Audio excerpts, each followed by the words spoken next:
Don't see him yet. Michael Eichholz, Present. Scott Gilbert. Don't see. Elaine Drakowski. Yuting Lee. Yes, I'm here. Sung-Hee Lee. Yes. Patrick McGrath. Colin Macon. Don't see him. Walter Metz. Don't see. Just a point of information, Julie Walter Metz has resigned, Okay. both from the Senate and from the executive committee, so he's not on our roll anymore. Okay, thank you. I wasn't sure. I had a question for that by that one. He resigned back in July. Oh, okay. I think he may still be on the faculty senate. We're talking. No. He said he resigned because I reached out to him last week. He said he was actually resigning from the Senate. Okay, good. Okay. Bethany Rader, I saw. Joseph Shremick, I see. And myself, and I saw someone join. Khaled Maxim, I see. Yes, I've joined. And I don't think anyone. Oh, and Elaine, I see you joined. Now Scott. Scott, yeah. And Scott. Yes, okay. So I'm still Farhan. I don't see him yet. Or Patrick had a doctor appointment, so Okay. cannot be here. Excused absence. Okay, so that's everyone except Farhan. Good, thank you. Well, the next one on our agenda, approve of the minutes from July 5th in the summer. Motion to approve minutes?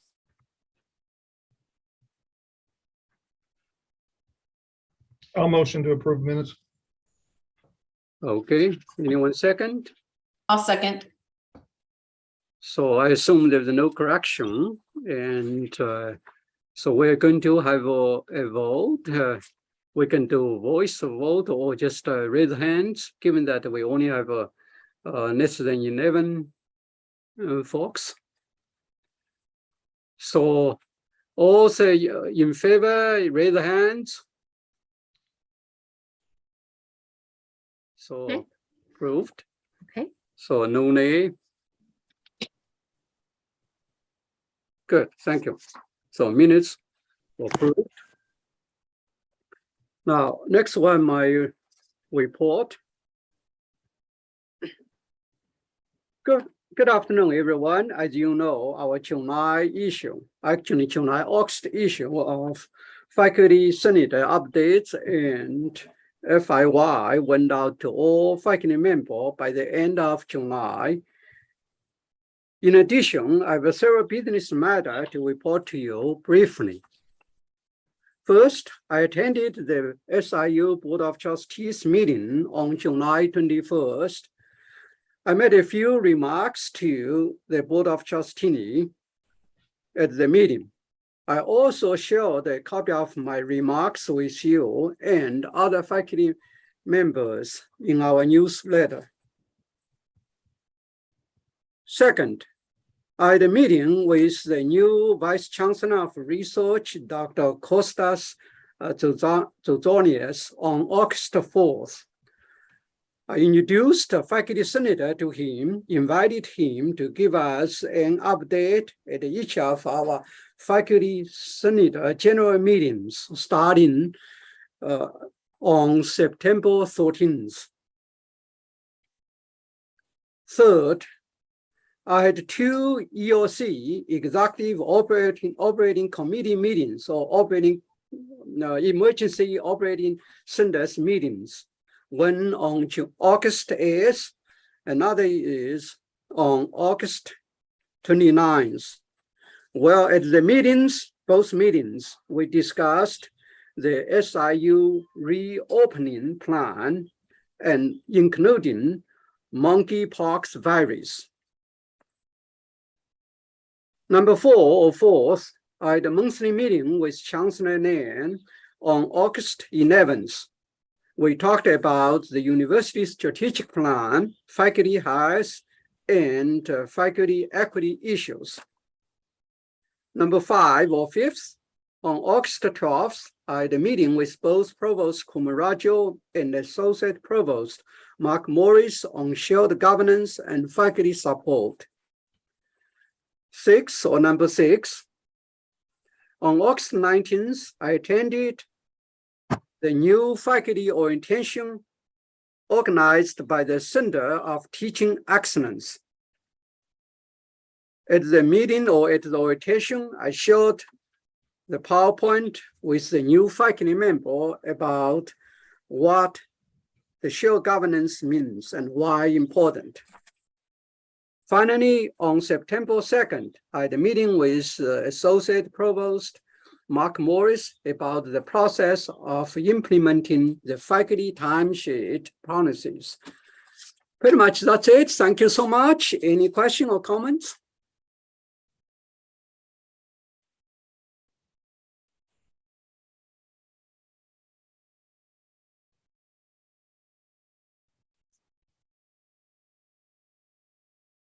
Okay, if no question, no comments, I will move on to reports, other reports.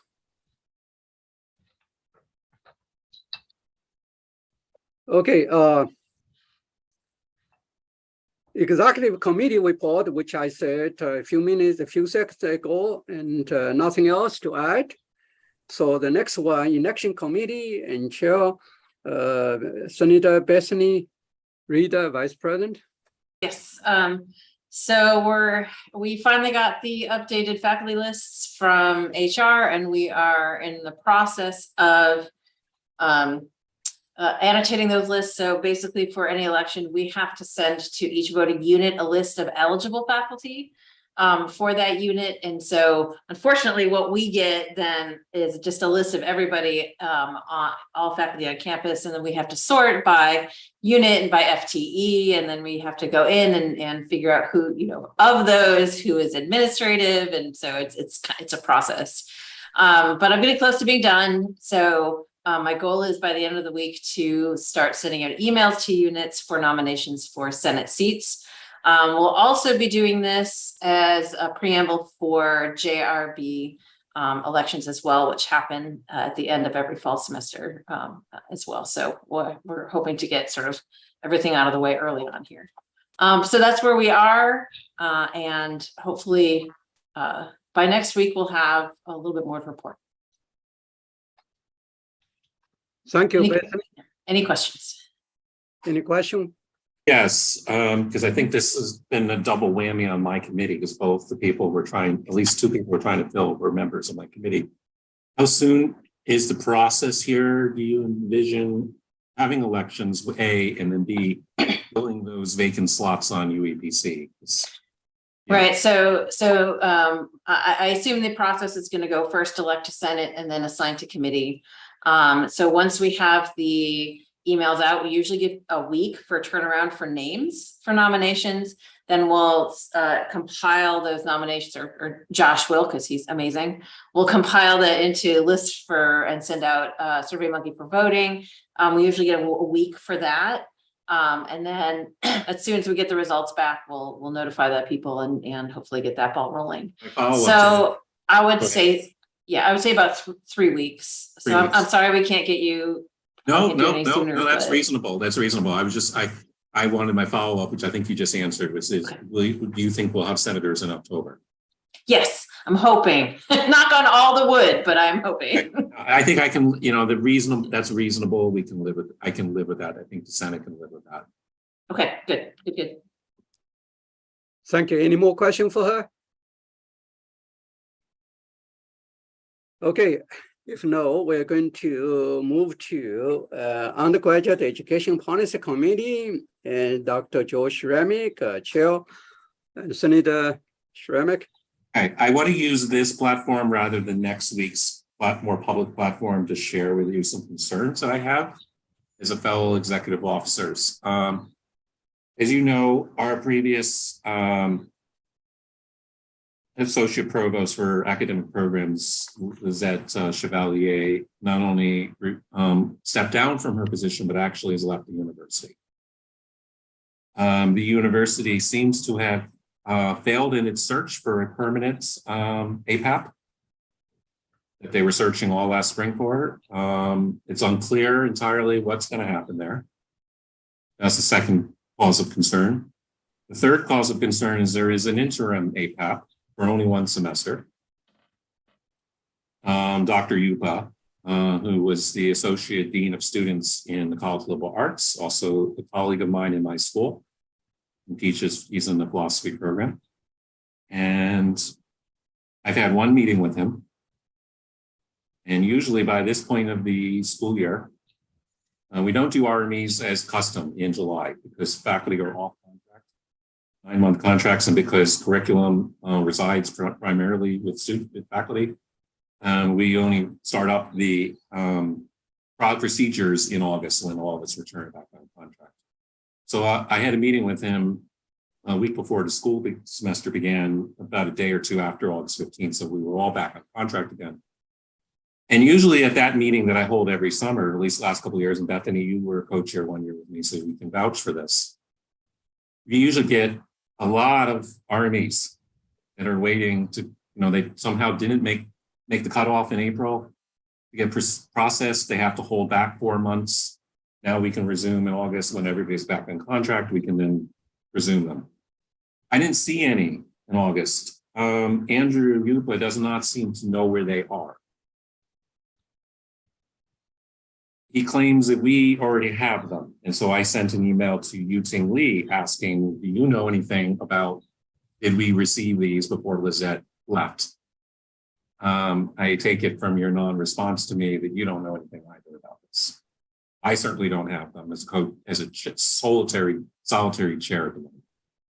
So I have nothing to report to the Senate next month, which is then going to mean that October, November, December is going to be chock full of catching up where we're already behind. If we can find where these program RMEs are, then of course the lack of leadership on the other side of on the administrative side really troubles me at this point. And I don't want to air dirty laundry in the Senate unless you think that will get this resolved sooner. I don't know. I feel very ambivalent about using the Senate to do that. I was thinking that the executive committee is a little easier to raise those concerns, which I will at 2 o'clock when the chancellor arrives.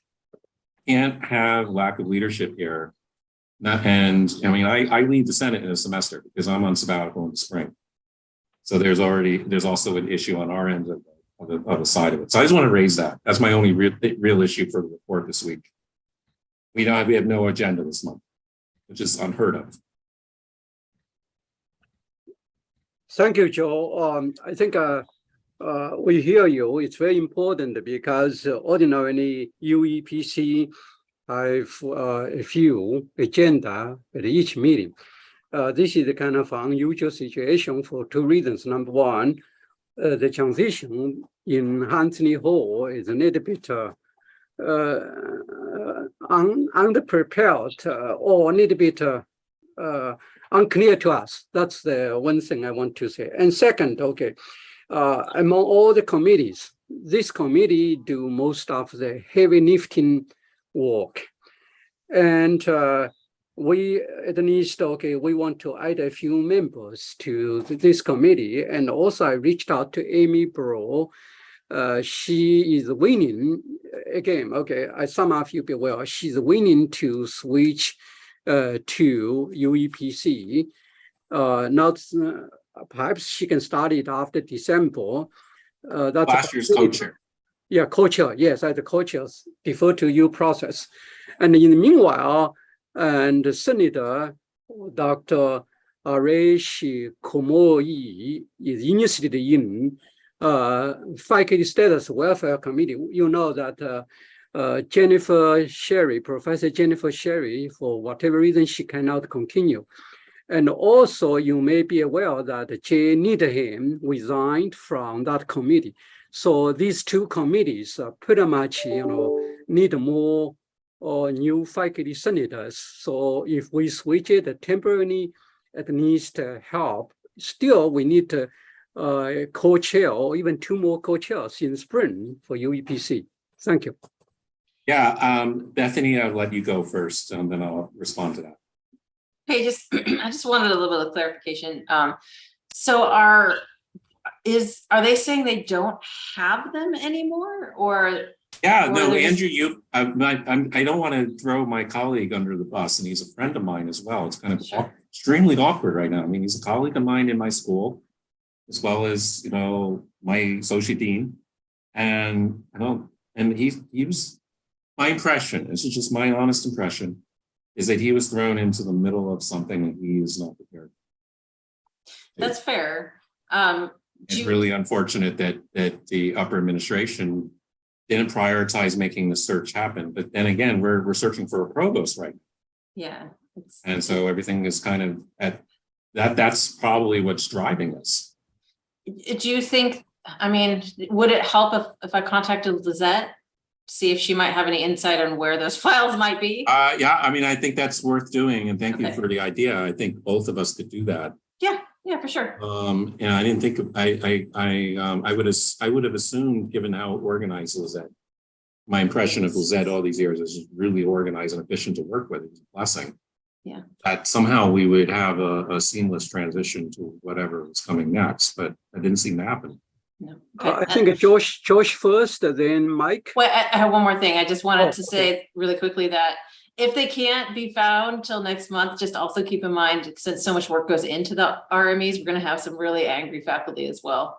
That's right. That's why I'm raising it here right now. Okay, thank you. Josh? Dr. Stramick, I have some emails that I received from Lizette, and I think those were forwarded by Dr. Lee. So let me go through my emails and see what I can send you, because I know that she did send us some stuff that says this is kind of what's to come down the pipe and stuff like that. So Good. I think I only have like 2 or 3 though. So Well, 2 or 3 is better than what we have now, because as I said, there seems to be a game of telephone going on. Yeah, but give me like a day and I'll Sounds good. Thank you. Okay. Thank you, Josh. Mike? So, Joe, Bethany kind of asked my question, but I'm trying to understand, is it because there's just people can't find the files, or is it because there's just an ignorance of how this process works and an ignorance to even knowing there should be files somewhere to look for? I think it's the lot. I actually, again, I want to be charitable to my colleague, but to our colleague, but I think it's the latter. I had a quick meeting with him, and I invited him to our meeting last week, the committee meeting. And I really got the impression it was his first time he had ever understood that the Senate weighed in on these things. We don't want it. I mean, to be frank here, we don't want an administrator thinking the Senate doesn't weigh in on curricular matters. I mean, that's primarily what we do. So did you have this discussion with him then, saying, hey, these are Form 90s that we should be getting, they should be in somewhere in the files that Lizette passed on to you? Yeah, exactly. So he seems overwhelmed, to be frankly honest. I'm just wondering if it's something that's, I guess is kind of my question, is it something they're trying to resolve, or do you have the impression that nothing's happening and we need to weigh in on it? Because I think those are 2 very different issues. I don't know my answer to that. I'm kind of fearful that it's beginning to be this thing that we have to weigh in on, because we are ultimately a watchdog body. Yeah, because I would want to give them time and space to figure, to initiate things, and be respectful of that. But if they're not processing faculty's programs, changes to their programs, if that's not happening, then we have to step in. I guess my concern is that, for example, if we send emails to Lizette asking for help, it's going to turn into more of an issue than it's necessarily needs to be. If it's just that we need to make them understand that, hey, this is information that's supposed to be coming to us and it's not. So, and maybe we just need to give them more time to resolve that instead of, immediately sending emails to Lizette. I think that I hear you on that. I hear you. I think I agree with Mike. We try to work it internally. As you may know, Dr. Lizette Cheve, she works elsewhere. And I think if needed, we need to set a meeting with the provost. Joe, would you like? I think. Well, I think it's getting to that point, and the buck ultimately has to stop with her. Good. Thank you. I Any? don't want to take. I don't think. I think. Thank you. You've been great colleagues all for trying to help me think through this complicated mess that's devolved here. Hopefully it'll get resolved soon, and hopefully we'll have a full Senate, and then we can go from there. So thank you. Thank you, Joe. Any other question for him? Okay, so budget committee, Mike. So we met with Mark Morris, Ferran and I did, from the Provost's office a couple of weeks ago. We thought we were going in to meet with him to get an update on the progress of the committee that is looking at salary compression for tenured and non-tenured track faculty. What we found out was that they would like us to form a committee, that we weren't actually getting an update. They didn't have a committee at this point, but they would like us to form a committee to look into that issue. So I tried to schedule a meeting with the budget committee the last couple of weeks, and we couldn't find a time when we could all meet. We have settled on, we're meeting tomorrow at 12 o'clock. We've got 6 of the 7 committee members that can meet at that time. So we're going to initiate the process of that committee then. What he had asked us to do was to first focus on kind of the internal issues of salary compression. And then the following year, they would focus on a comparison between SIU and other universities to make sure we were being competitive with individual universities outside SIU. We suggested that if we were going to form a committee and start working on this, we should work on both issues simultaneously. Then even if they're not willing to or ready to try to address kind of our competition with faculty from outside the university, we'll have all the groundwork laid. So as soon as we finish the internal component, the information there is there to begin addressing the external component. But what they're hoping to do is get the salary compression study completed this fall, and then work with the faculty association by the beginning of next fiscal year to make any adjustments that are deemed appropriate at that time. So their hope is to actually have, by the beginning of next fiscal year, any adjustments that are determined necessary. Questions about that? Julie, have a question? So I just want to just kind of put a little something in your ear about this. The group that I work with is called Southern Region Early Childhood Programs, and we're a grant funded program through the School of Education, and we're all non-tenure track faculty. And we have 60 plus people who work in that program. And we have a lot of people who hit the minimum salary increase in our last bargaining agreement, which that minimum has been climbing in the past couple of years. I think it started at $2,800, went to $2,900, and went to, I think $3,200 a month this year. We have a lot of people who are increasing in their salary with that minimum. And because we have a lot of people in that low range, they're catching up with people who have been here a long time. We have a line, some of our teachers are called assistant teachers and some are called lead teachers, and the assistant teachers are coming in now at what the lead teacher pay is. So I just hope you could just kind of put that in the back of your mind as you work through this process, that there's a large group out there who are really could use some attention. Julie, I'll just add, from the tenure track faculty standpoint, we have the exact same problem. We have literally assistant professors coming in now and making the same salary as full professors that have been here for 20 years. So it's a campus-wide issue with both groups. And so that's what we're going to try to address. And we'll definitely make sure that there is adequate representation from both the tenure track and non-tenure track faculty lines. Thank you. I know they'd really appreciate it. Okay, thank you, Joe. So, Oh, two things. I've been here 15 years now, and I remember when I first came, I made more money than my colleagues who were associate rank, and made about as much money as my colleagues who were full rank, full professors. And I thought how unfair that was. I remember there was an effort around 2000, in the 2006 to 2010 bargaining contracts, which is when I came, to then give a lot of this faculty equity pay. And then for a while, it seemed to solve at least part of the problem. But it didn't solve the underlying issue. So I want to kind of piggyback on Julie's point and thinking about something that other universities, particularly public universities, have done about this issue, and whether we can learn from those other public universities. I did my doctoral training at one such place where they had step increases. So every year you got a longevity pay raise. You got the standard across the board one. If it was bargained, but then there was also an automatic step. So many years in, you get so that seems to possibly mitigate some of that. Now it might be very expensive to implement that, and the university may decide that it doesn't want to spend that money in the end, or doesn't have that money to spend, whatever the reason may be. But that we have never seemed to have solved this problem on this campus. I agree completely, and there are lots of models out there available to address this. We are certainly not the first university that's had this problem.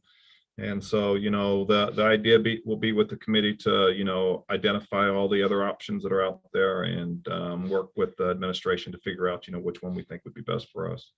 But then the end of this is just recognizing that this is basically information we're providing to the faculty association and administration, and, you know, any negotiation will be done at that point. Khalid?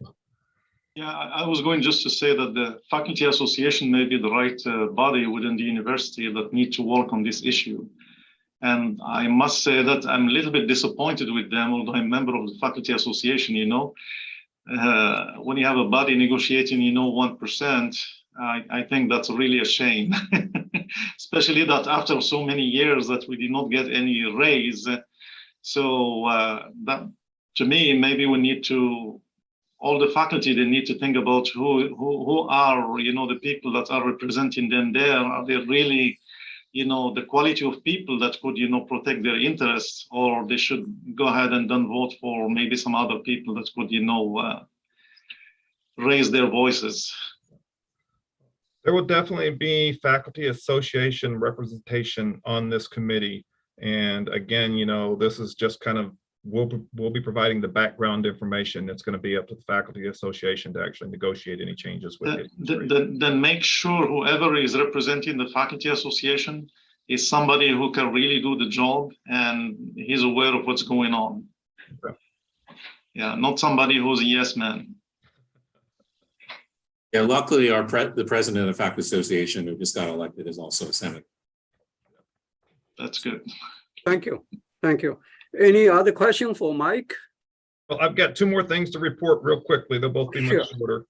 One is just pointing out, you sent us the email discussion or that memo you provided us over the summer, UTing about the 10 to 12 month appointments for directors, administration, that we'll certainly look into that and, you know, make any recommendations we think. We'll, you know, we have a list of peer institutes that we can use as a comparison to see how the directors and stuff, what the length of those contracts are, and it's something we'll address. And then finally, I just got an email right before this meeting from Matt Bowman that the University Budget Committee will be interviewing the position of Vice Chancellor for Administration and Finance. The three final candidates are going to be interviewed this week. I don't have any more detail than that as far as if these are public presentations. All I have is 3 dates and times, September 7th, 8th, and 9th, that they will be, the interview will occur. So I don't know if they're doing any public presentations or anything associated with those. I just add one more note there. I know there's 3 days, 7th, 8th, 9th. So for some days I cannot be there. Our just send to faculty executive council. Any of you, if you can cover my, place, that would be greatly appreciated. I will forward to you. Thank you. Any question? Any more question for Mike before we move on?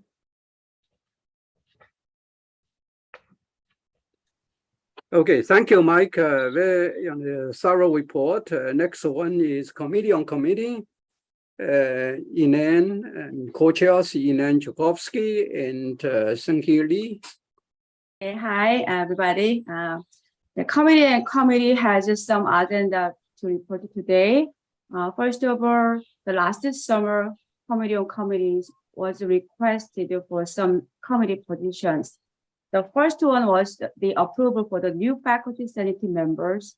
At the end of the last spring semester, from a special election, the 3 new faculty senate members were elected and assigned to each committee.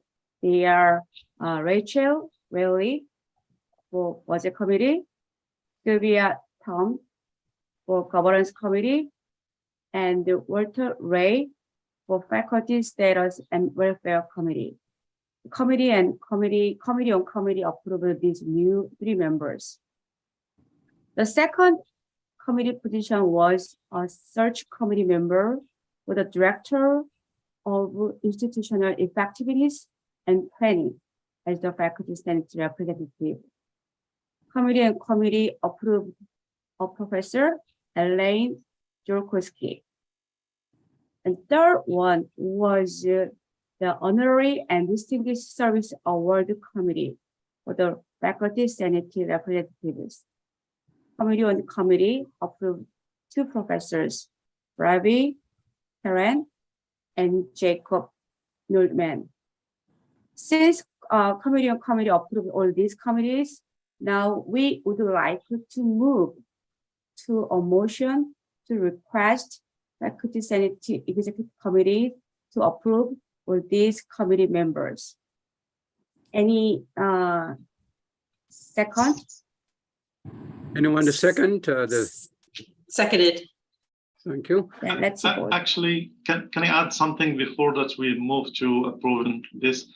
I saw actually emails now within the colleges, for a committee, for kind of diversity committee within the colleges. It would be probably nice to have also, a diversity committee, established by the Faculty Senate. Okay. I will come to that later, in one of my things about diversity. Okay, so any response?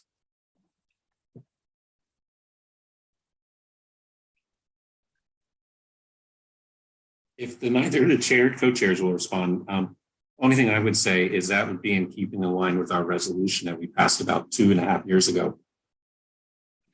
In summer of 2020, when I first joined the Senate, and we passed a resolution about needing to have further diversity, equity, and inclusion on this campus, and all the various committees were charged with figuring out how in their own committee jurisdictions that could be achieved.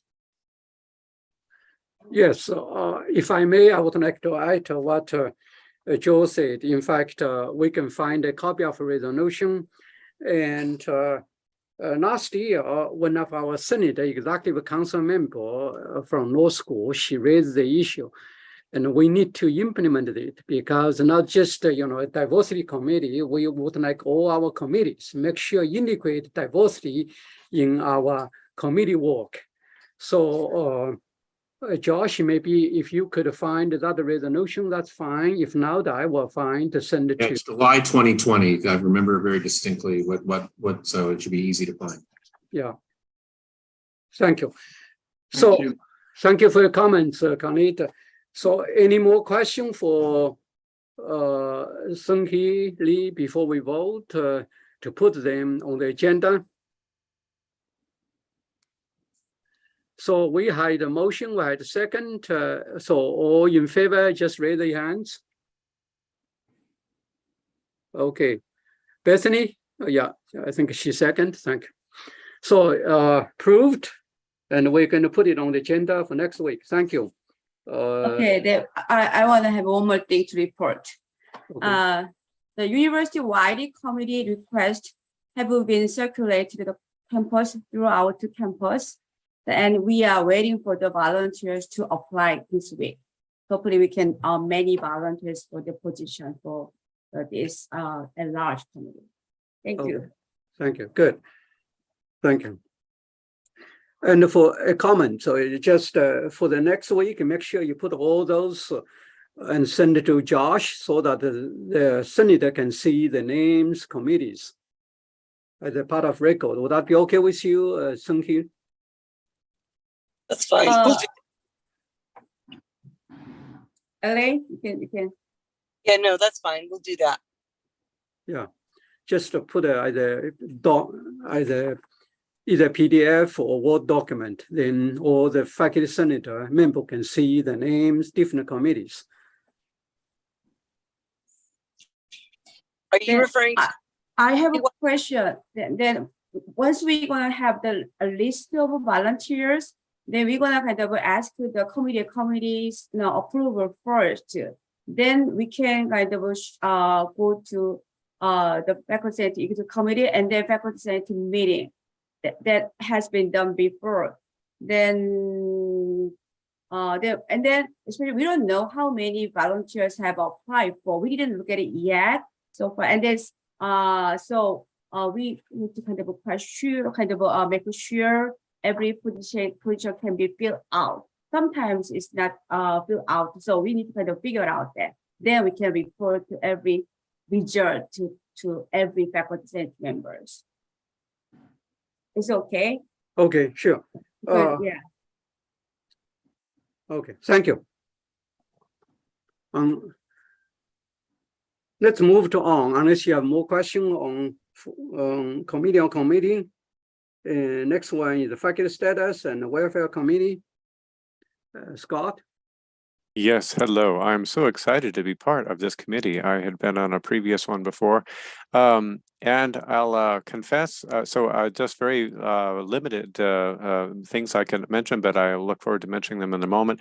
And also simply that I teach at 2 o'clock on every Tuesday. So my status as this loser, this is going to disappear shortly, and every single one of our meetings also makes me not necessarily the finest candidate for a president of this particular committee. I'm really looking, or chair of this committee. So I'm so looking forward to, and thank you so much, Yu Ting, for seeing how we can get a co-chair, or even just fire me because I feel horrible because I'm going to have to be bailing here in 10 minutes so I can prep for my 2 p.m. I have a computer. I do this whole thing. So anyway, just thank you so much for including me in all these meetings, and just I'm sorry that I'll be doing my very best, but in a limited way. I was just going to briefly say thanks so much though to Jennifer Sherry, who did a great job during this stint while we were together this summer. We didn't then kind of meet together as a committee, so we don't have anything specific or concrete then to offer up from the committee as it were. We did have just very recently an issue that had come up, so Yu Ting, I could convey it was an issue of teaching overload, and it was part confidential as well. But if it's all right, I think that's the one item of business or something that got sent our way.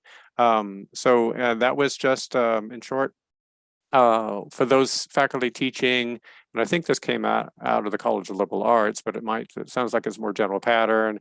Great for those instructors, they teach an extra course, maybe they're on teaching overload, they're going to get that money for the extra teaching, but it looks like the cycle that had been promised would be a payout already, I think at the beginning of this month, and it didn't clock in. And naturally, some faculty are kind of grouchy and were wondering that's not right, it's not fair. So they did convey a concern that came also over to the Faculty Status and Welfare Committee, and I did share just that very briefly with the committee members.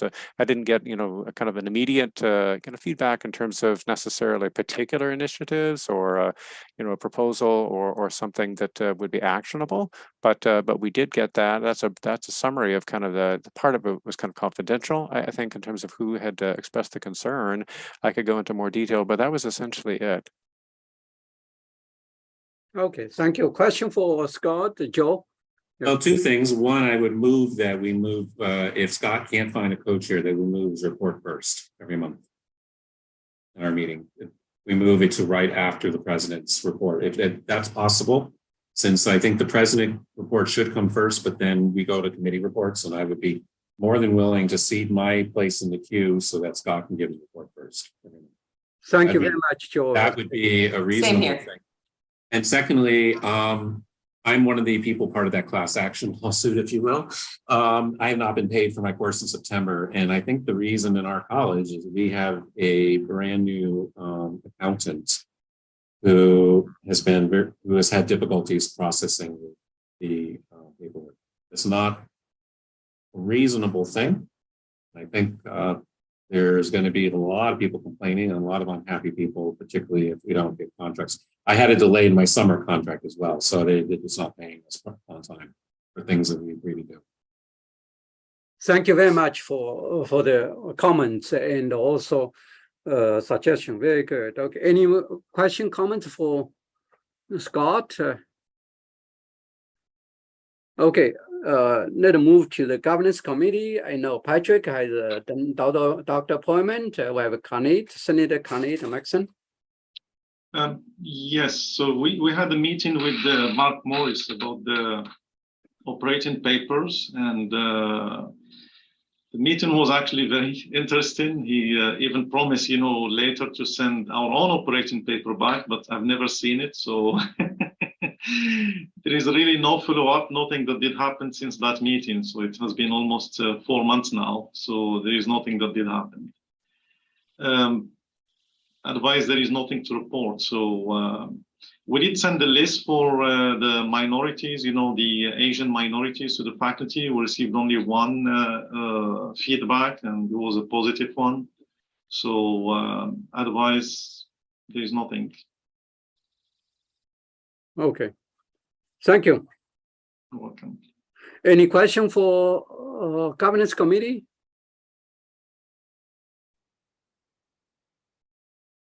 Okay, Bethany.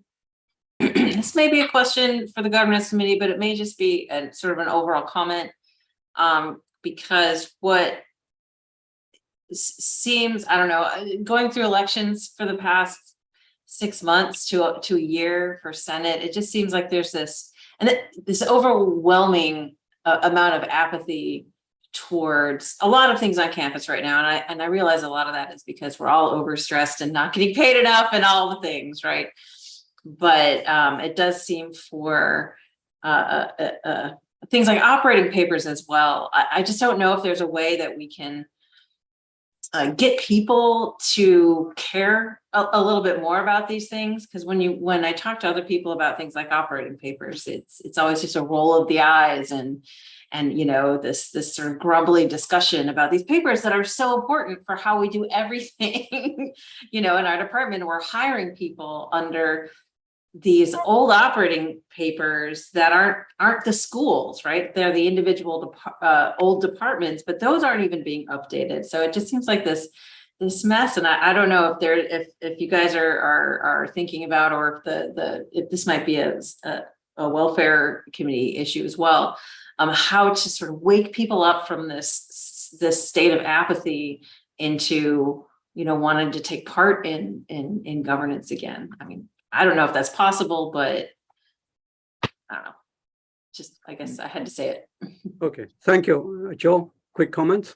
Yes, I think, thank you, Bethany, for that. I would really underscore that and then share something that was disturbing that I heard around my college. And my college of Liberal Arts, was the last college to be reorganized. And many of our schools have only been in existence for 2 semesters, perhaps 3 in some cases, but not we're behind the rest of the university in terms of reorganization. And one of the things I heard, which disturbed me, was that all other schools, which were somewhat dysfunctional, particularly schools that were imposed against faculty will, such as School of Social Sciences, where everybody rejected it and they went ahead anyway.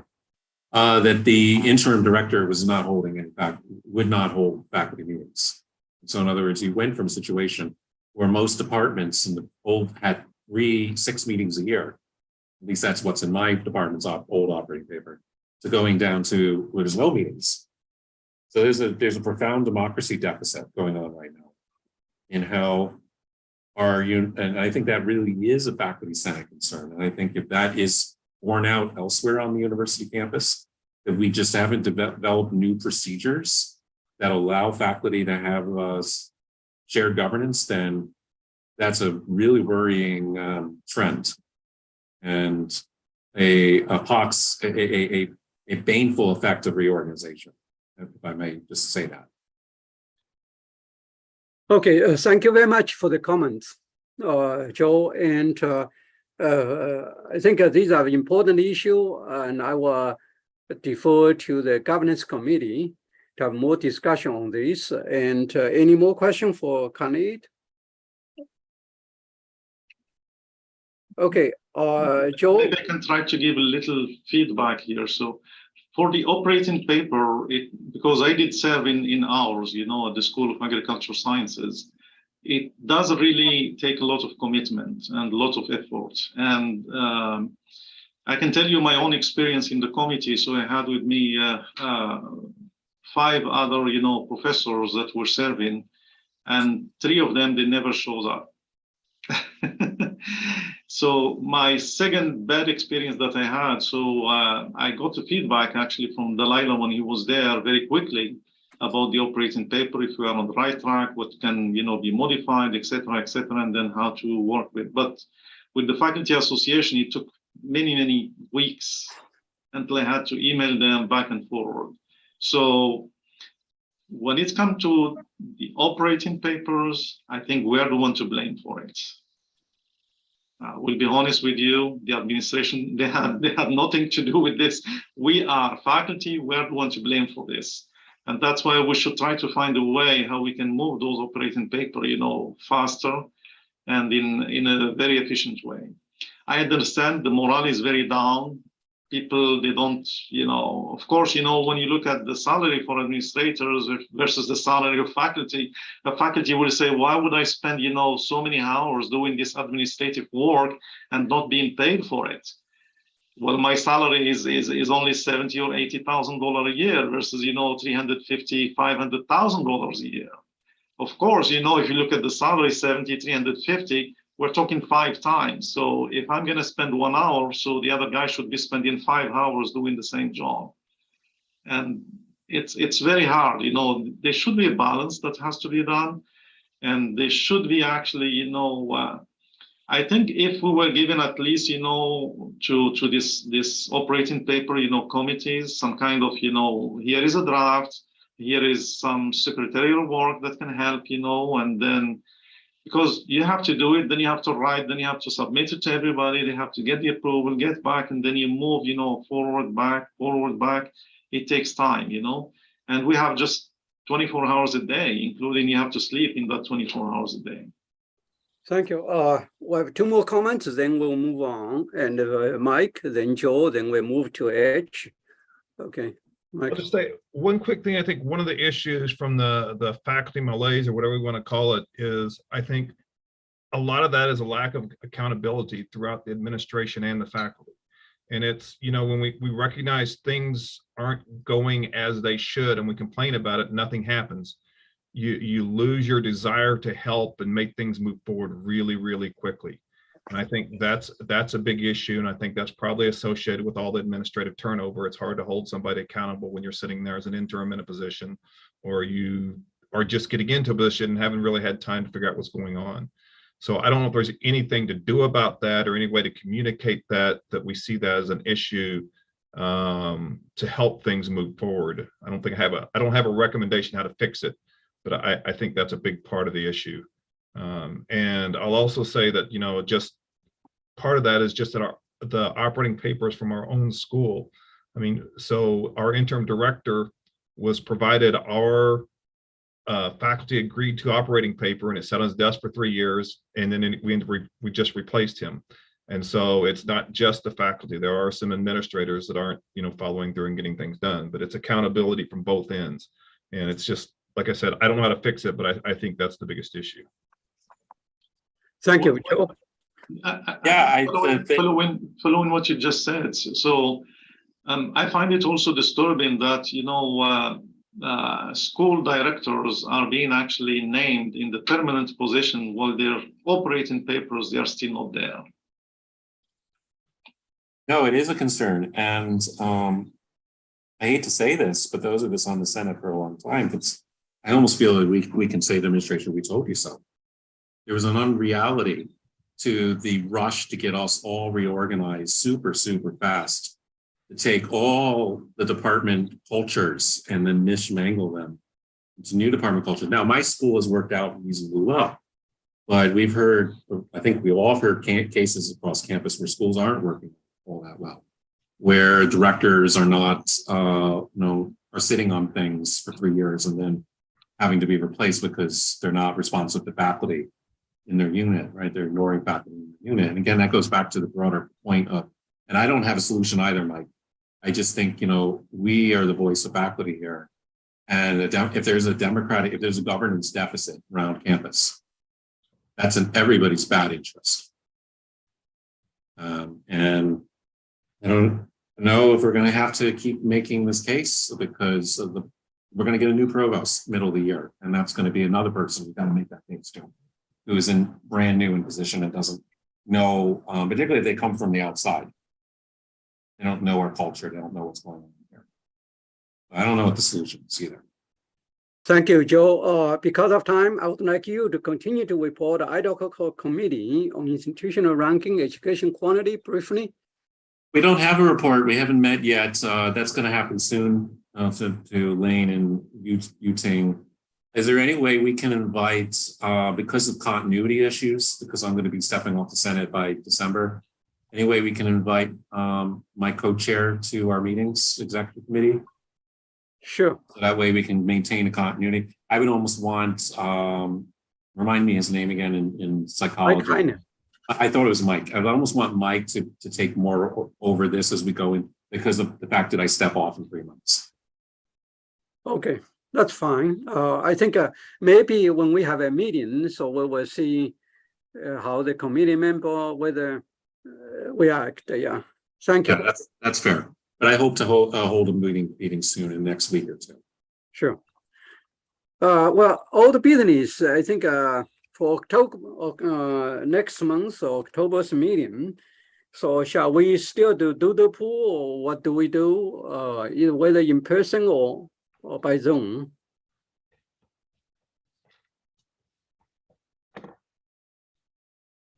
I guess at this point, I don't really care. If people want to continue with Zoom, that seems to be relatively easy, so. Okay, thank you. Mike? I'll just say, I don't think we function as well when we're working virtually, because I think it just makes it too difficult to have productive discussions. And I think those productive discussions are really needed. I think the problem we just brought up is the apathy by the faculty right now.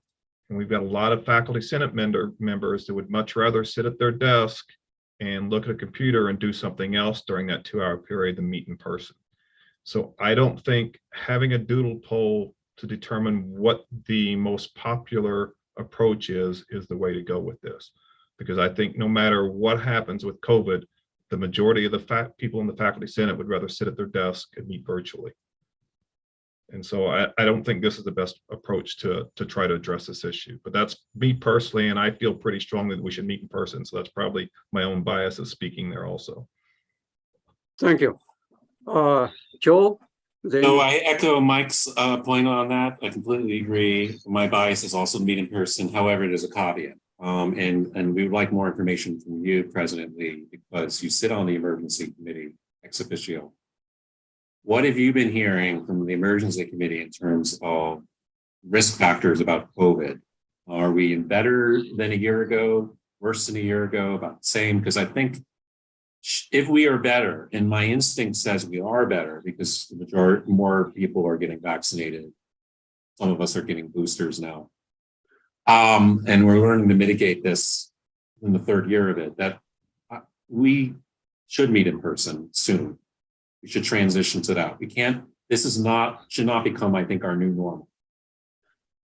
Thank you, Joe. I think I'll give you to answer your question. I think EOC meeting, they talked about obviously they talked about students and then the instructor talking in class, and they also give the flexibility to the faculty member if they want to, again, okay, up to individual faculty member, and obviously they do not want a faculty member to have two preparations, both online or in person. And given that the new factor, that means monkeypox virus, and then the EOC meeting a little bit more linear than usual. But the COVID-19 cases, obviously, as we can see, CDC's data are much better. So that's a good news, a good piece of news. Khalid?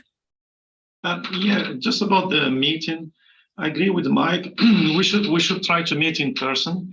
However, we should probably give the chance to the others that could not attend, or for health reasons they would like to attend via Zoom. So give them the opportunity to attend also via Zoom with us. You have to have Zoom anyway because of School of Medicine. Yeah. Thank So you. that's good. Okay, Julie? And I was just going to also say, I value face-to-face meetings, but I hope that we could have it in a room where we can see faces and not in a lecture hall where we're all looking one direction. That's one thing I like about Zoom is I see everyone's faces, but if we're all sitting behind each other, I don't think that's good for facilitating conversations either. So for some colleges, for the meetings, they have two platforms. Even Board of Trustees meetings have two platforms, one in person, one is by Zoom, so they give options to attendees. Well, at least, okay, we had enough discussion, and on our agenda, we should have the Vice Chancellor of Research, who should be here, and Josh, have you, okay, Joe, you have comments? Yeah, I just have I just want to kind of echo Michael's and Khalid's point here. Can we have a vote, or can we have a sense of how we're going to transition to face-to-face? Obviously, we're not doing it next week, but when do you think we should start transitioning to a face-to-face? Should it be for October? Should it be later in the fall? Because it seems like from the room that we have a consensus on that. We're merging to have a consensus on that. So, do you think it's a good idea maybe next week we are going to have a faculty senator have a vote? Because ours just put on the agenda, which is on the agenda, it's good to have a discussion. Then next week we're going to have a vote, at least for October's meeting. I think that's very reasonable. Yeah. Thank you. On our agenda, obviously no more new business. The next one is the comments from our new Vice Chancellor of Research, Dr. Costa Zuzanis. Welcome you here, Dr. Costa Zuzanis. Thank you so much. And thank you, Josh, for sending me. For some reason, I had this meeting at 2, so I almost missed it. Maybe I'm working on Eastern time, so my apologies again. The comments that I wanted to make is, first of all, I wanted to thank everybody I've met for their welcoming and being so open to meet with me. I know I met with Dr. Lee, I've met with a number of deans, a number of center directors, the staff, and so on, and everybody has made me feel welcome. I'm starting to learn a lot about SIU Carbondale. It will take me a while to learn everything. I doubt if I will learn everything, but I'll try. I am preparing a brief presentation for the meeting a week from today. We have started a couple of new initiatives. Some of them you may have seen. For example, we had our first research workshop focused on junior faculty a couple of weeks ago, but also on current faculty to talk about pivot, pre-award, post-award. And we're organizing next week a workshop for our graduate students and also the seniors and juniors to discuss federal fellowship opportunities, such as the SMART Fellowship, the USDA Fellowship, the NSF GRF, and so on.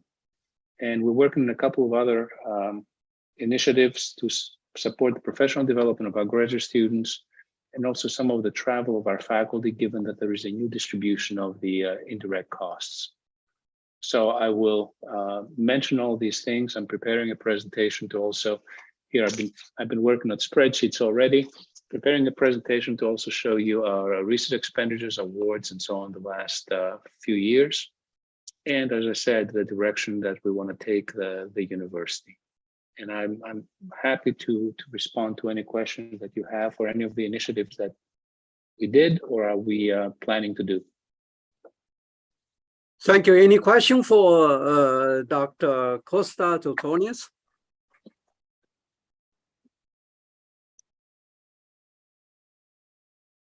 There are also some small things that you will notice, or maybe we won't notice, but you will notice the outcomes.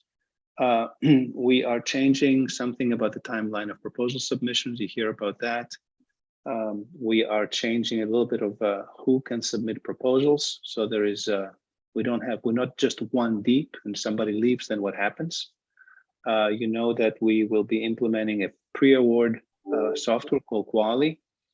And pretty soon, for the ones of you who work in labs, we're signing a contract with a company that will provide us with weekly or bi-weekly, depending on who we sign, clean lab codes.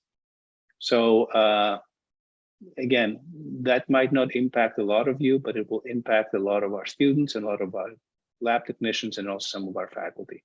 There have been some concerns about that. So these are little things. As I said, you may not, they may not have a major impact, but I hope that a lot of you will notice some impactful things happening.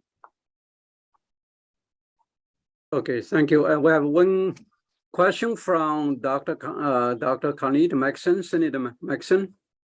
Yes, I have actually one request. If it's possible to share all these things by email with the faculty, this way they can distribute to their grad students, and also they will know what's going on, you know, what changes are happening.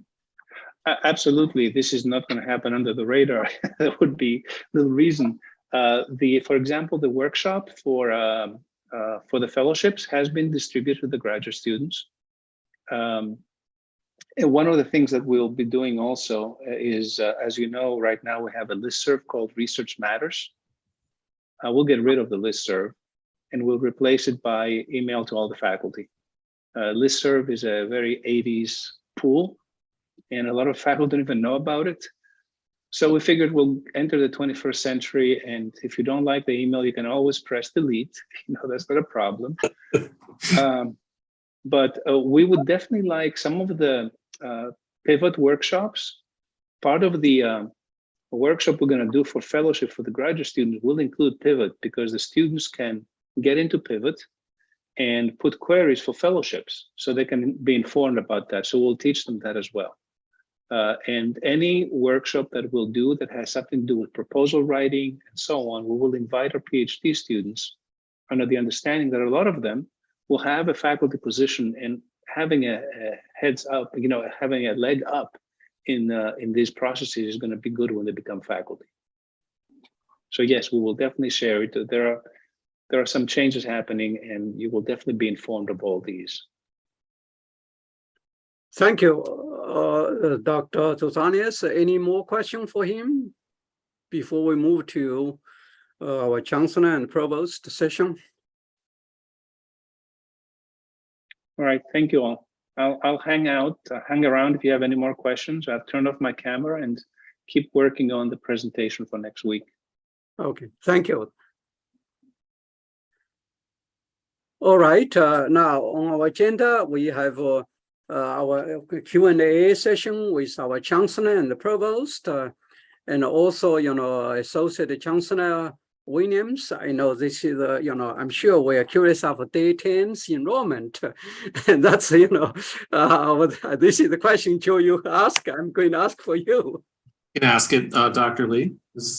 We can move to that probably. It's what, the 12th day of the semester.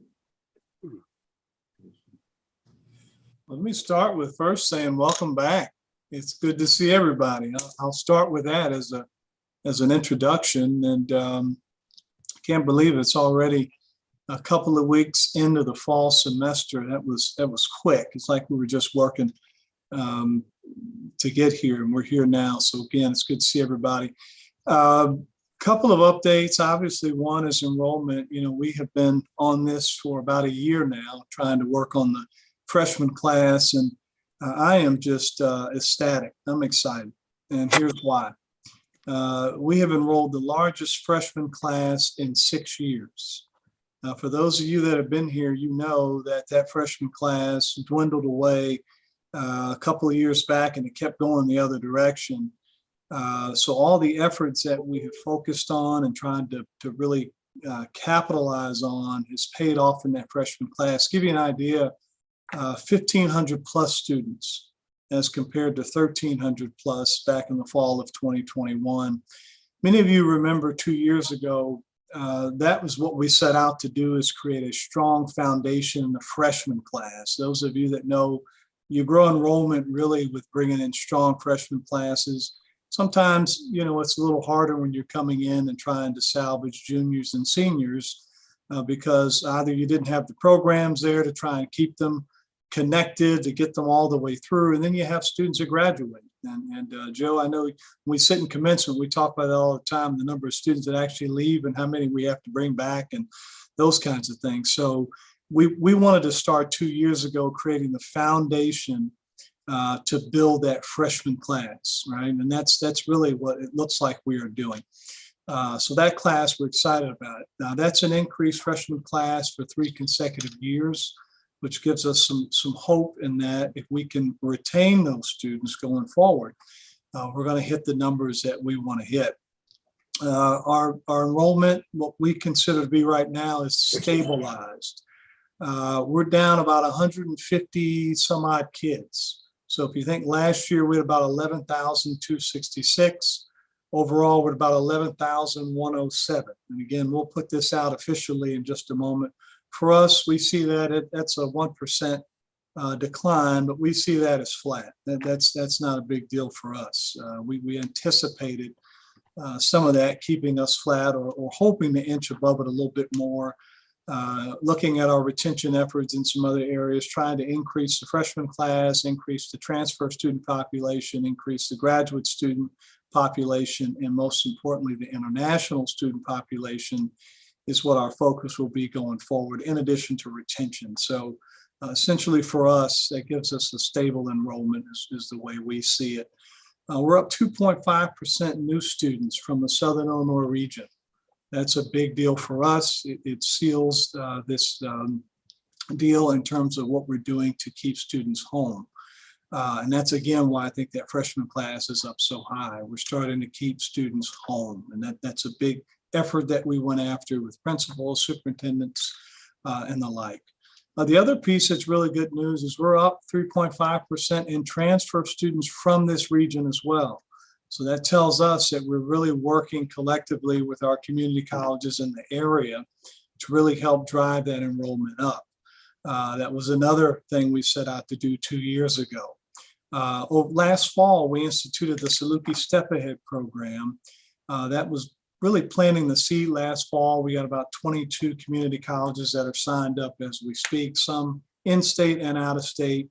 But we expect that to help the overall transfer number when we start to look at outside of our region. We think that's going to help us in terms of what we're doing there. We're already seeing enrollments as high as 60, 70 some odd students in those programs from all the different schools that we're signing partnerships with. We expect that to continue and get even bigger to help with that. On the housing front, we're up 4.6% increase in housing. So our students are living with us a lot larger, a lot bigger than they did even last fall. So that's a really good thing that we are excited about. If you get into where are we down, it's always a good question to answer. In what areas are we down? If you look by college, we're down in the agriculture, arts, and media is down, business is down, engineering is down. Those are the 4 or so areas where we're seeing down. And when I say down, it's not by much. In some areas, it's down 5 students, it's down 8 students, it's down 15 students. So not any really large holes of deficit. So again, we're not really worried about that. The colleges or the schools that are up, grad school, you just heard from Costas just a moment ago, but grad school's up, health and human sciences is up, liberal arts is up, in the School of Education, they're up. Our law school is up. When we look at law and medicine, we're not really looking at the enrollments to be up there. We just need them to make sure they're accounting for what they can actually hold in those particular areas. Diversity, 36% in underrepresented populations or minority student populations. We continue to be a very diverse institution. There's some areas, some focus areas, as I mentioned, graduate, international, Hispanic numbers went down. We need to move those numbers back up and find out what happened in that regard. Our African-American students went up. And so when you look at the population there, that number went up. Our international students, I mentioned, went down. Asian students down by 5. So again, populations and pockets that we have identified that we really need to move up. Some of the programs that we put in place that we think is going to help us going forward, a couple of things. Again, we've got to yield more new freshmen from the applicant pool. As you know, this year, we probably had dwindle upwards of 10,000 or so students that applied to the university. We've got to be able to yield a few more students out of that strong and large applicant pool. And there's a lot of efforts underway to do that. So really excited about what we're targeting, who we're targeting to get those numbers up in terms of yield. We've got them to apply, now we got to get them to register and to be here. Going to focus in on that. Transfer, I mentioned that earlier with Saluki Step Ahead, feeling really good about our partnerships locally, externally from the region. Still feeling good about partnerships that are there. Again, we think the increase will happen in the Saluki Step Ahead programs that will help us. Graduate students, you're going to see Dr. Setsoulis really focused in on graduate student enrollment. It's got some good ideas already about how we can increase that enrollment. That's going to be something that will help us. In Wendell's area with international students, as I mentioned, that's a focus area. There's some schools around us that are seeing some success in the international student enrollment. We're not seeing the success we want to see, and that's going to be a focused area from our director over in our Center for International Education and the Wendell's area as well to really move the needle in that area. And finally, our retention programs. So we hit still, Mira, I think we hit about 70% from our fall to fall retention of our students. I will tell you though, Dr. Lee, out of the gate, we were struggling there. You know, we were probably at 65, 64% when it was getting pretty close to the, you know, to calling it. And so, you know, that worried us. And when we asked our recruitment and retention coordinators and our advisors to go out and find out what's going on and why aren't you coming back, they got a lot of good qualitative data that I know Wendell and Mira can share with you from their meetings in the Enrollment Management Task Force. But good information, some students who were in good standing, I mean, they were fine academically, just said, I'm taking a year off.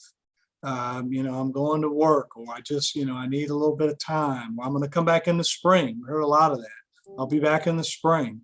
So they can share with you some of that qualitative data that's out there. We were very curious as to find out why a student in good standing, undergrad or graduate, by the way, why they wouldn't return to the university. And so we were able to find out why.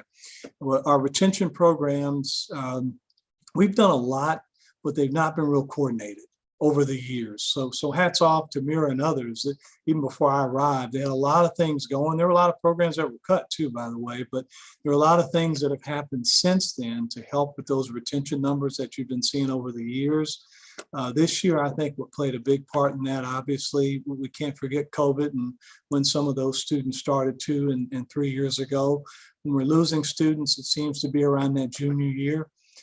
For some reason. So we got to figure out what to do, not only in the first year experience, which we're launching right now, but also in that third year and how we can actually keep students and get them to graduation. So a lot of work there.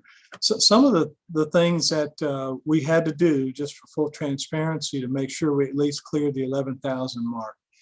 At the last minute, you know, Wendell's area enrollment management and Mira and in academic affairs and other areas, we had to actually use some of our relief dollars to help students with balances.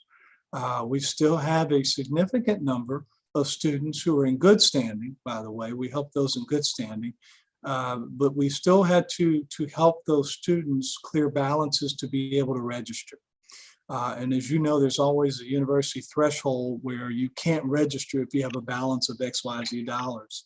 Well, we spent a lot of time in campaigns across the university just trying to reach out to students, find out how things were going financially, what they needed to actually get them back in school. A lot of those students we help, they'll be done and graduated this fall. Some will be done in the spring. So helping students who are making progress, I think overall helped us to clear some numbers towards the end. And that's what we'll continue to focus on. But a lot of good pieces, at least to bring to you. When we budget from an institutional standpoint, we typically are trying to budget on that 11,000 mark number. So the good news is we didn't get too carried away and think that we were going to have 12 or 13,000 students in here and budget that way. We typically budget to a realistic amount that we think we're going to receive. So for our tuition revenue, we'll be fine there. As far as our state appropriations, as you know, receiving that in the last legislative session pushed us up to over 100 million in our state appropriations. So still feeling good there as well. So in a nutshell, I do want to thank our faculty, those of you on this call. I know many of you helped to work with our recruitment and retention coordinators to make sure that our students, that we responded to our students and that we made sure they were in those classes. Our recruiters did a fantastic job. Our advisors, our recruitment and retention coordinators. There's a number of people that, we've been pushing them pretty hard these last couple of weeks. And I know they're probably sick of us and we've been meeting, but it was a team effort to get us to where we are today. And as you know, we're already focused on fall 2023. We've got a lot of our targets are set within the UEP for areas like enrollment management and academic affairs in each of the schools in terms of what we want to try and accomplish in the fall of 2023. The last reminder I give is realistically, we talked about it and it's in our strategic plan. We're short right now, and it's okay because 2030 in the Imagine SIUC 2030 plan, we hope to hit 15,000 students, at least by 2030. And so if you think about that, we're about 3,800 students short of where we want to be in about 8 years. If you think about it, or let's call it 7 years since we're already getting into 2023. It's a realistic number. If you think about what we can try and get not only in the state, but out of the state or through extended campus or some of the pockets I mentioned. But collectively, I think we're on the right track in terms of where we want to be in building the foundation in the freshman class. And then moving that needle up overall, but we will have to recruit more and retain more. It's kind of a push and pull. So I'll stop there. And Wendell, anything or Mira you'd like to add to that piece? Yeah, I just wanted to sort of add a kind of perspective on terms of where we are today. So if you just think of where we have been and where we have come, in fall 18, we had a 12% decline. The next year was 9%. Then 2.8 and 0.8 last year. So we have come a long way in terms of the progress that we have made. So always to keep that in mind. And this particular year, we have brought a larger freshman class, and that always bodes well for us. I think what we have to keep in mind going forward is retaining all these students. And we are revamping our first year program and bringing all the pieces together and connecting them. So I think that will yield what we need going forward. Dr. Lane, probably the only thing that I would add to that is that remember that in education, the life cycle is quite long. In business, you can institute some changes and you see those results within a month cycle or a year cycle or so. But in education, a lot of the changes takes a few years to progress. But for our freshman class to be growing at almost 7%, I think that bodes pretty well. The other thing is that there are some obvious things that we need to do. For example, for all of the students who did not enroll this semester, we are already looking at the clearinghouse reports from the other institutions to see if they went someplace else. But for those who did not go anyplace else, we currently have no efforts to have a spring start for a lot of those students. So last year, we brought in 143 students in the spring semester. When we had 10,000 people who were admitted, and all of those students didn't go someplace else. So I have already initiated an effort to start out outreach people to reach back out to those students who have been admitted and do not attend someplace else, so we can attempt to get about 500 students here for the spring semester. If we're able to do that with a 70% retention ratio, we'll start off 350 students ahead next fall semester over where we are. It's a lot of low-hanging fruit like that. We brought back roughly 7,200 students this year. That means that if we were going to get to 11,000 students, we needed to have in our new pool 3,000 people. And so even what we looked at, what was targeted by the different colleges and schools, we didn't target to even have that many students. So we've got a target to make sure that we conduct the efforts to bring in as many students that we're taking out through graduation or retention every year. So that's about it, Dr. Lane. Well, thank you so much, Chancellor Nan and Provost Kumarajo, Associate Chancellor Wendell Williams. So we have two more questions on the screen. And first one, Joe. Well, thank you for that very thorough report. I just want to kind of share with you another low-hanging fruit that I've experienced as a program coordinator slash Doug's over the last couple of years. History, about a year and a half ago, put together an online degree program. So we were up, our School of Education students were up this year, our liberal arts students were down. If you just went by our normal enrollments in campus, we were up net 1 student. For a program that's about 80, 90 students, up 1 is fine, I suppose, but could be better. But we netted 18 additional students simply because we have an online program. So one low-hanging fruit is there is a million, and I know you know this because we've talked about this, there's millions of students, working adults out there nationwide who are a semester or 2 away from graduating college. They never graduated college. They're stuck with credits. And if we could come up with a way, I'm advising everybody here as faculty, make the case next week, faculty senate too, come up with programs that you can have these students finish. Because I went to a retreat a year ago with with Extended Campus, with all the advisors for Extended Campus. And that was what they implored us as faculty to think about, is thinking about from a perspective of these millions of people who don't have a college degree, who want one. How can we get them to finish a quality program? How can we, how can we count the coursework, so even count the life experience, the work experience they have towards something that's so. I think that's going to be part of our salvation in terms of getting growing ourselves to 15,000. The other comment that I have is we had a lot of success when we had the middle of COVID, when we had federal government upfront PERC funds. Is there some longer term strategy we can have to help students? We know our students come from many working class, lower middle class socioeconomic backgrounds. Is there some way we can be creative with our financial aid packages? Could we get the financial aid packages out sooner? Are we running into a barrier where students don't know they have financial aid coming from us, so therefore they go to community college instead for 2 years because we're just too expensive? I mean, where's the remaining roadblock with that?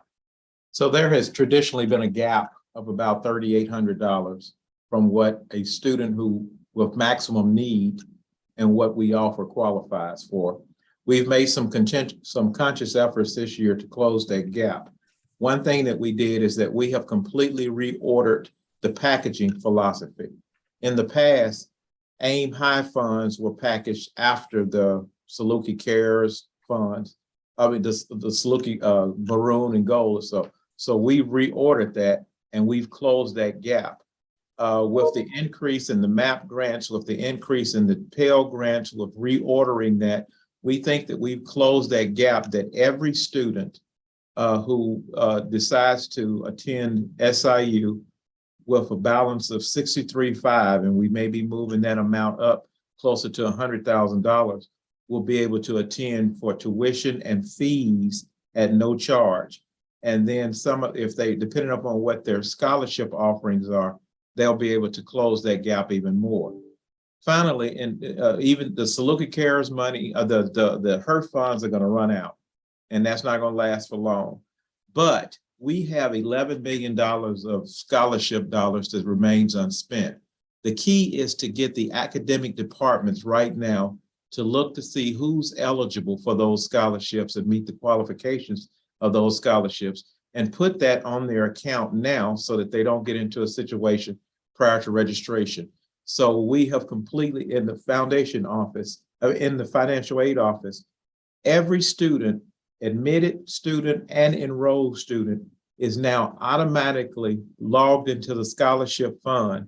And we're going to be sending the colleges a list of students who meet the scholarship criteria, who have unmet need on their account right now, and try to close that gap to get every kid to $1,500 so we don't have this problem. So those are things that we're proactively working in enrollment management. Thank you, Wendell. And the next question from Senator Maxson. Yes. First of all, congratulations for turning that curve, actually, and then we're all happy to have more students here in SIU. So that's great work.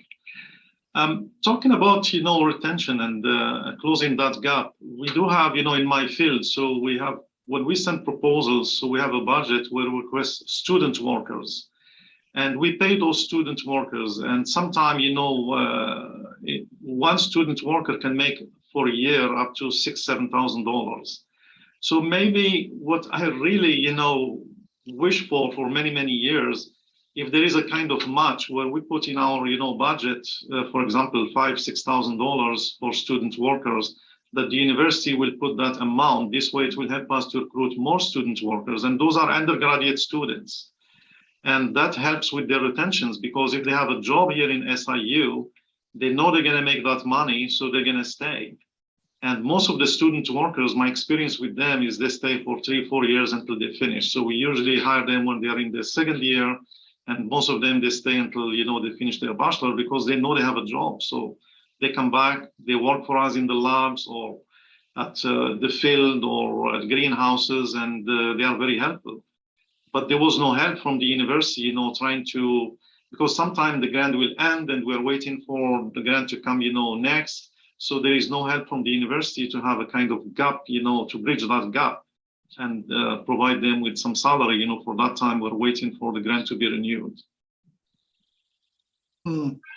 I can give you more details, Yeah, I was if you gonna want say. a meeting about that. This way it can help, to, especially it's a matter of retention.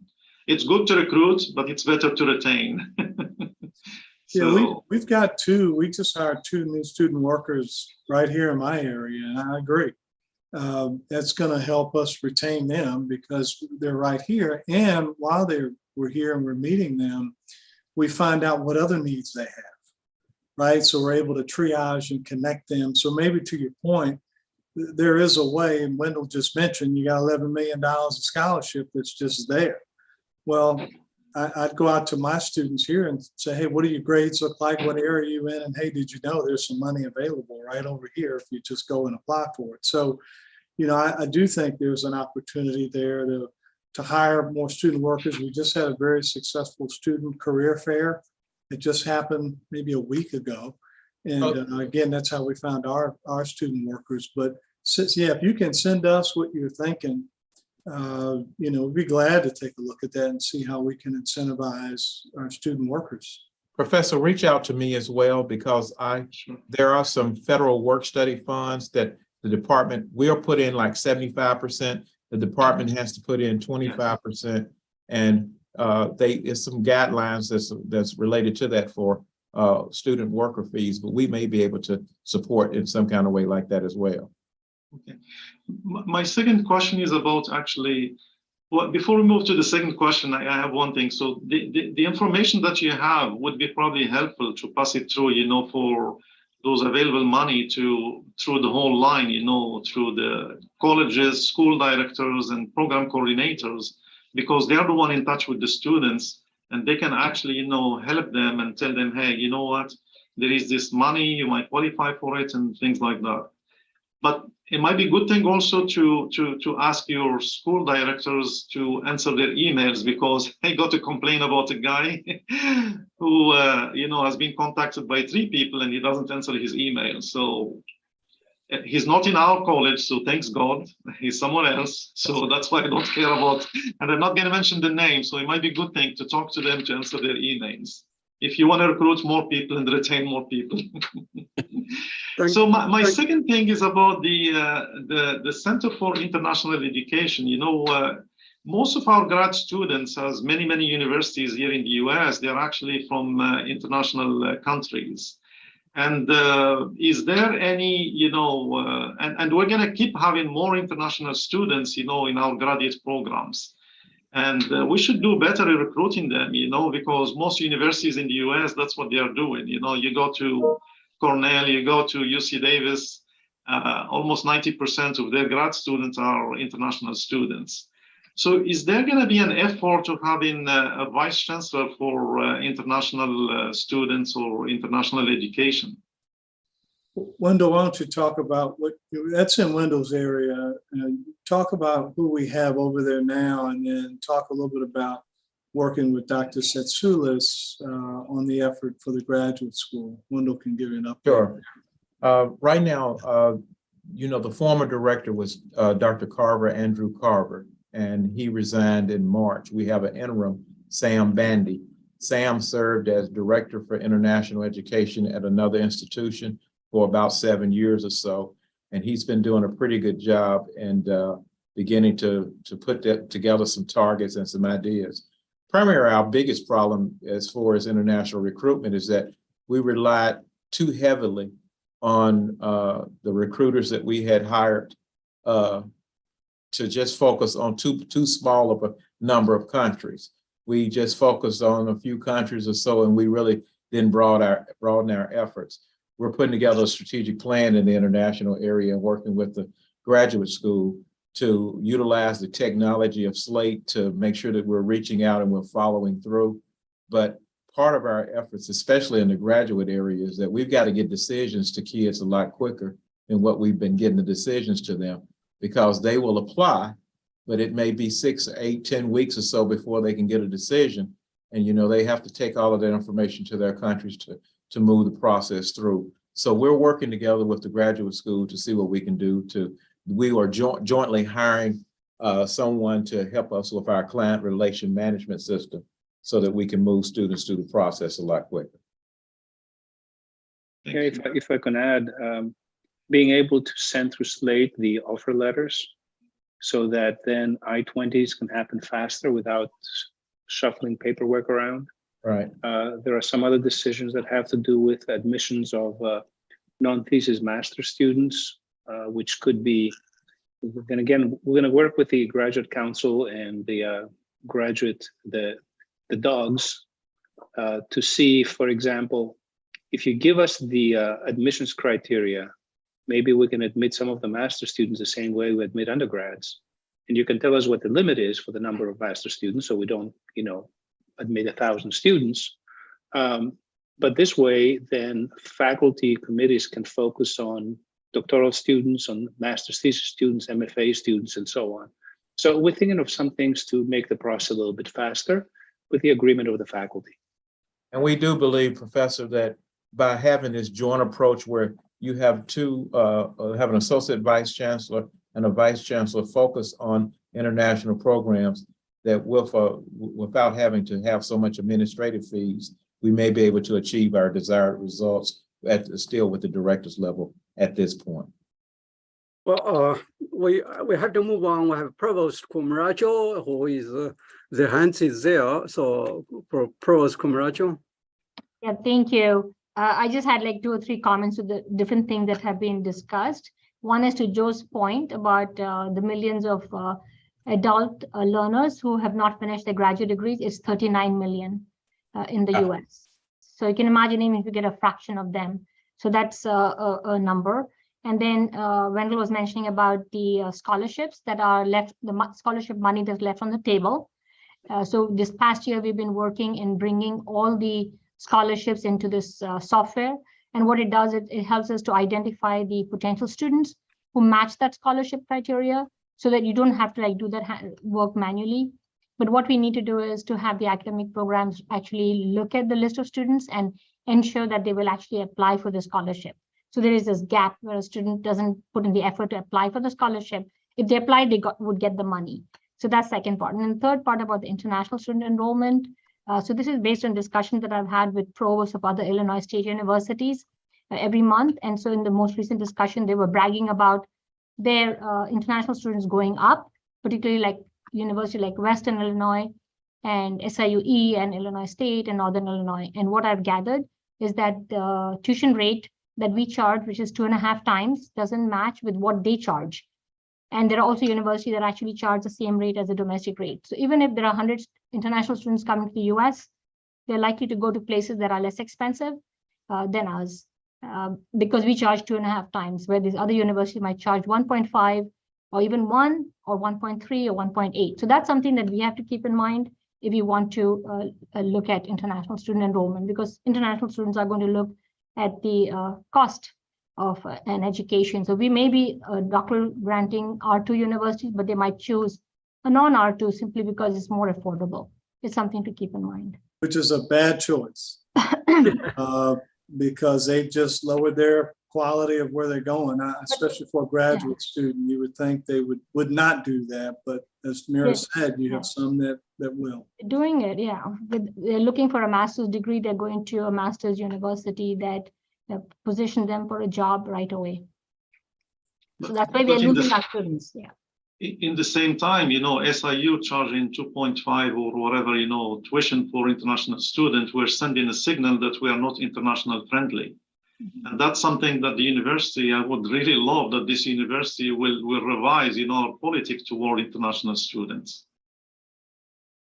I mean, I can tell you, they spend money in this city. I had experience with, many of them, especially the one from the Middle East. They're renting houses. You go to Walmart, they're spending money. They contribute to the local economy, and they come, fully funded from their countries. And of course, we're not going to have everybody coming from Saudi Arabia or, from one of those countries that do have a lot of money to spend. But we should do the effort to be more and more international friendly. Yeah, I really, as Wendell mentioned, this is Wendell and Costas. Yeah, I'm curious too, because historically we've always had high international student enrollments. And over the last few years, our tuition hadn't changed in a number of different areas. So we do need to dig in, as we mentioned earlier. That's going to be a focus area. We're setting some targets on what we'd like to see in that graduate area, the international student area. We've got folks that are working on that. If you have some ideas, let us know. But that's an area we have to grow. No offense to Western Illinois and some of those other places that Mira just mentioned, but they don't stack up to what we have here. So I would think we would be a more attractive place for them. But there's some things that, like you said, Dr. Max, there's some things we may have to adjust if we see that we're losing out to those schools. We need to find out what they're doing. So Wendell, I know with you and Sam and Costas, you guys will be focused in on that. And we'll provide some update. I know 3 hands there unless, Dr. Susanes, are you going to address some issue raised or? Yes. I just wanted to point out that international admissions or international enrollment is always impacted by geopolitical affairs. In the 50s, the largest number of international students in the United States were from Canada and Cuba. Well, you know what happened with Cuba? And Canada just developed its own universities, which is happening in China, for example. It's a huge increase in universities. And at least in engineering, the largest number of PhD students come from China and Iran and India. Again, geopolitics impacts things. So it's very important, as Mr. Williams was mentioning, to diversify, to reach out to more countries across the world to make sure that the impact of geopolitical affairs or pandemics, which cannot be planned for, do not impact our graduate enrollment to the degree that they have. I mean, the international graduate enrollment. Thank you. I know both Senator Maxson and Senator Joe Schrammek asked so many good questions. Maybe Joe, Senator Maxson, are you done with your question before I move to Joe? I have a question, but it has nothing to do with enrollment, actually. So go ahead, please. Yeah. Move on. I started working for SIU in October 1996.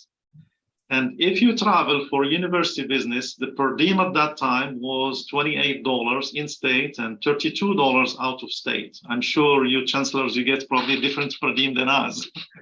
So everything has been so expensive, and I don't see why we're still getting the per diem, you know, for 1996, and we are in 2022. I mean, if I go on university business, you know, and I travel for my grant, I meet my collaborators and everything, I can tell you if I go to California, my rate there is $32. I have to pay my breakfast, my lunch, my dinner from it. And if I go over it, it's my own expenses. Join the club. So, I'm in the same boat, by the way. It's no different. Well, they told me, welcome to Illinois. Well, then something has to be done with this. You know, something has to be done. It's our state reps and legislators. That I said the same thing. It's not unique to just you. It's everybody. I mean, that's what there are places. Give an example. There's some hotels that you wouldn't put your worst enemy in, and but that rate keeps you. Yes. I mean, I have to literally, if I'm going somewhere every now and then, if I take my wife, I've got to make sure I go put money over and above what it is just to be safe in some areas. Yeah, I mean, $120 for a hotel in California, you're not going to find, you know, probably even a 2-star hotel is not there. There's none here. There's none in Carbondale. You think you can find that here? So how can we do that? You know, how can we change things? Is it the legislators that we have to talk to? Who do we need to talk to? Yes, in a nutshell. Yes. Well, thank you so much for bringing this up. I think this is interesting, and maybe we can move on. I have a different question altogether, Yuting, if I may. Okay, go ahead. Yeah, I want to raise a concern that's been circulating throughout my college, liberal arts, which is people who have gotten summer contracts or gotten fall overload contracts have not been paid yet. There was a snafu in September, and I'm one of them, by the way. I expected to be paid in my first installment in September, my September check that came out a couple of days ago. And a bunch of senators from our college who were also a bunch of faculty from our college who were also in the same boat. It bubbled up at a dean's council meeting that I was at last week. There's a lot of angry people right now in the college. What's being done about accounting to make sure something like this doesn't happen again? Mira, can you update us there or what's going on? Yeah, so this is the information we got from our Vice Chancellor for Finance and Administration, is that essentially it boils down to having just like one staff person in HR who's working 10 hours a day to get these contracts in. So the priority is new faculty who have come in, graduate students who might need the contract. So basically prioritizing someone who doesn't have any paycheck at all, and then the overloads are going to be done next. So it's not like they're forgotten or they're not on the radar. I didn't think so, but so it's just that they're trying as a human being, they're trying to get all of these done. And we are short-staffed on campus. Even if you want to hire somebody, there is no registry. The human beings are not there from whom you can select and build your staff. So that is the update that we have. And so it's unfortunate, but they are racing against the clock to get all those contracts processed. Well, I'll find out. We meet in 15 minutes at Cabinet, and I'll find out and have an answer for you after this about where we are in progress. All hands on deck. is what I'll be. No, because I heard from a ex-senator who complained very loudly at the, I won't mention his name. He was basically muttering, there's no system here at SIU. It's not that there no people, there's no system. Yeah, I've just been hearing about this. Dr. Lee, I think, just sent me something on it maybe yesterday or the day before. So I'll find out what's going on there. And if we need to, what we do to try and alleviate some of that is pay overtime. We allow folks to, if they have to stay a little longer to help us out, we can do that. There are other folks who I know how to do it. And so it's just going to take us probably barking a little louder on making sure we get this done. I apologize to each of you if you're in that position, but give me until 4 o'clock today and I'll find out and get some response to you. Thank you, Johnson and Ann. And also this issue was reported to the Johnson's office during the weekend, just FYI, because our Faculty Status Welfare Committee also reported this. And I know many of you are aware about this. I think Scott Gibbert discussed this. I know, Julie, you had a hands up, or you want to say quickly before I ask Max? Oh, just the same thing. I printed out my paycheck stubs, and earlier I was trying to figure, I can't make heads or tails of what they've even done with my pay. They're not even clear on how they mark it on the pay slip. So I have all these figures here trying to figure out. I had retro pay, I had a new an increase. We got retro pay just at the end of August that was due on our NTT collective bargaining agreement for the whole year. So it was 8.5 months, or should have been 8.5 months of retro pay. And I can't even make heads or tails of what it is. It's not right, but I can't figure out how it even isn't correct. So just, I don't know. Julie, can you email me that? Sure. Thank you. .lane@siu.edu. Okay. Just send that in an email to me. I'll get an answer for you here in a minute. Thank you. Senator Maxine, quick questions before we move on, because we do not have many minutes left. Yes, when we are into accounting services, actually, I asked today about the processing time for travel expense voucher. I was told it's 2 months. So you have to wait for your money 2 months, and you're lucky if you get actually that travel voucher processing 2 months.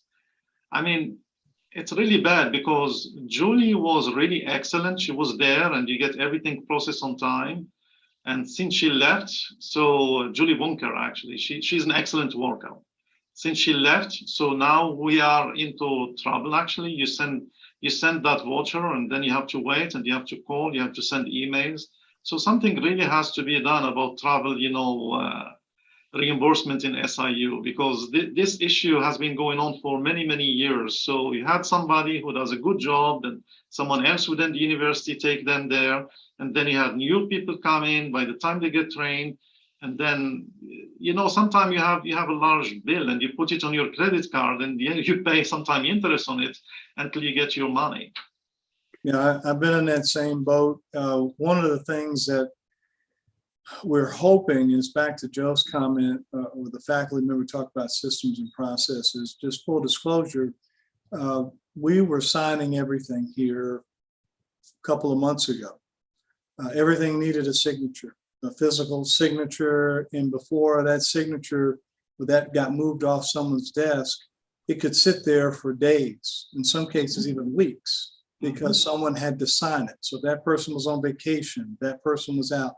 So we just moved to this electronic signature that allows us to cut down the time it takes to get things moved and processed. It is helping in some areas. I'll find out here shortly.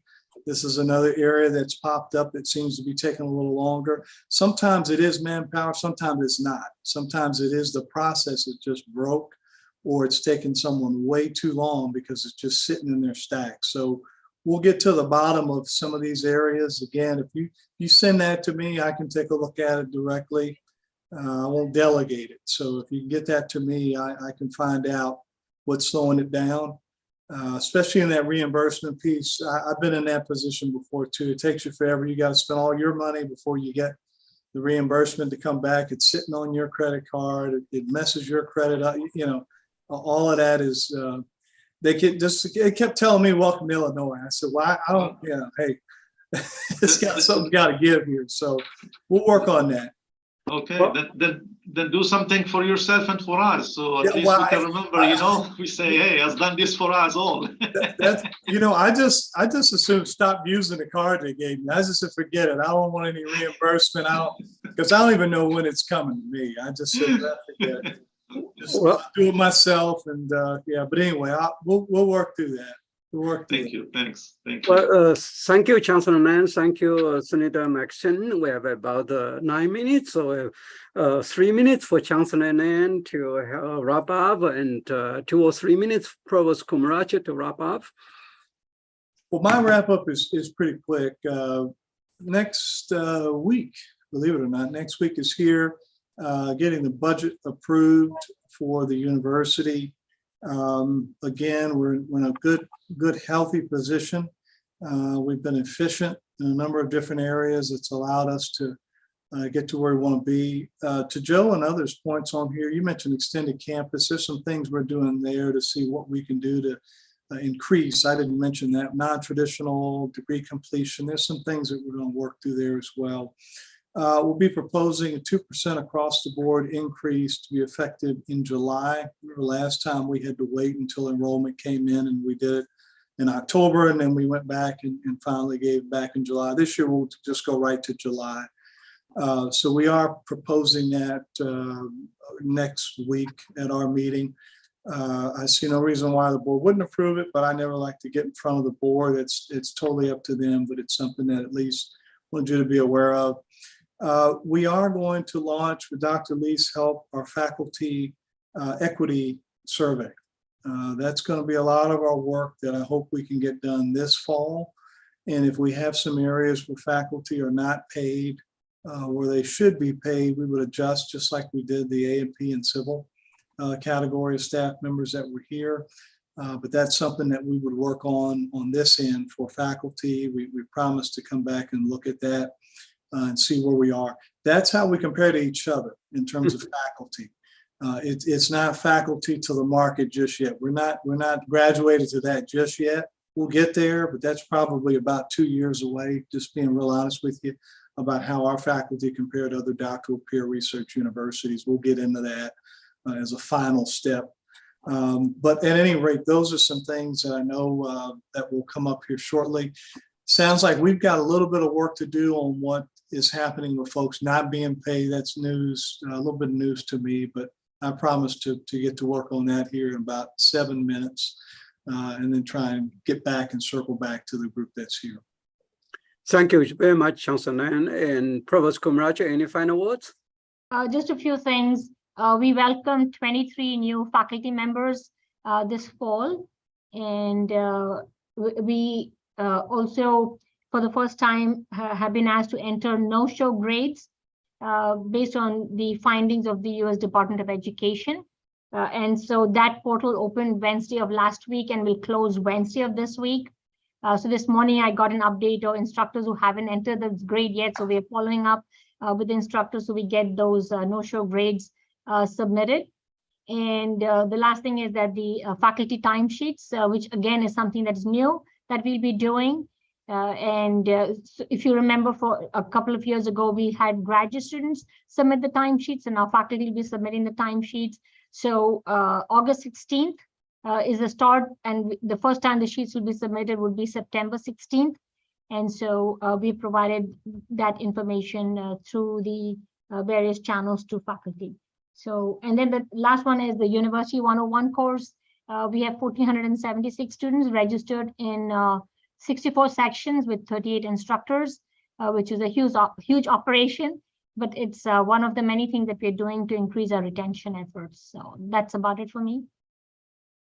Thank you so much, Provost Kumaracho and Chancellor Nan, for answering our questions. I know it's a great news that our freshman numbers increased. And also I want to thank you all for being here, including new Vice Chancellor Zuzanis and Associate Chancellor